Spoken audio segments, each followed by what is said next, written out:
തെലങ്കാനയിൽ സമൃദ്ധമായ മഴ ലഭിക്കുന്നതിനായി വരുണയാഗം നടത്താൻ കോൺഗ്രസ് ഭരിക്കുന്ന തെലങ്കാന സർക്കാർ നാഗാർജുന സാഗർ അണക്കെട്ടിന്റെ തീരത്ത് യാഗം നടത്തുമെന്ന് മുഖ്യമന്ത്രി രേവന്ത് റെഡ്ഡിയുടെ ഓഫീസ് കഴിഞ്ഞ ദിവസം അറിയിച്ചു.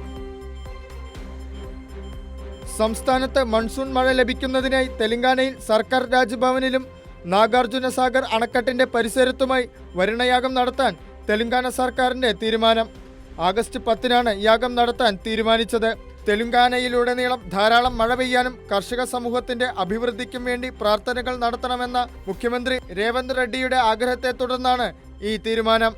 ജലസേചന മന്ത്രി എൻ ഉത്തം കുമാർ റെഡ്ഡി യാഗം നിർവഹിക്കും. യാഗത്തിന്റെ സമാപന ചടങ്ങായ മഹാപൂർണാഹുതിയിൽ രേവന്ത് റെഡ്ഡി നേരിട്ട് പങ്കെടുക്കും. എൻവയോൺമെന്റ് വകുപ്പിന്റെ ആഭിമുഖ്യത്തിലാണ് ചടങ്ങുകൾ നടക്കുക. സർക്കാരിന്റെ ഈ തീരുമാനത്തിനെതിരെ പ്രതിപക്ഷ കക്ഷിയായ BRS കടുത്ത ഭാഷയിലാണ് പ്രതികരിച്ചത്.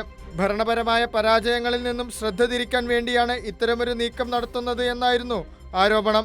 രാഷ്ട്രീയ പാർട്ടികൾക്ക് പുറമെ പ്രമുഖ കർഷക കൂട്ടായ്മകളും സർക്കാരിന്റെ നീക്കത്തിനെതിരെ രംഗത്തെത്തിയിട്ടുണ്ട്. ശാസ്ത്രീയമായ ജലപരിപാലനവും അണക്കെട്ടുകളിൽ നിന്നുള്ള വെള്ളത്തിന്റെ കൃത്യമായ വിതരണവുമാണ് ഈ ഘട്ടത്തിൽ അടിയന്തരമായി വേണ്ടത്. യാഗങ്ങൾ നടത്താൻ ചെലവാക്കുന്ന പണം കർഷകർക്ക് നേരിട്ട് ആശ്വാസമേകുന്ന പദ്ധതികൾക്കായി വിനിയോഗിക്കണമെന്നും ആവശ്യപ്പെട്ടു. News desk Kairali news.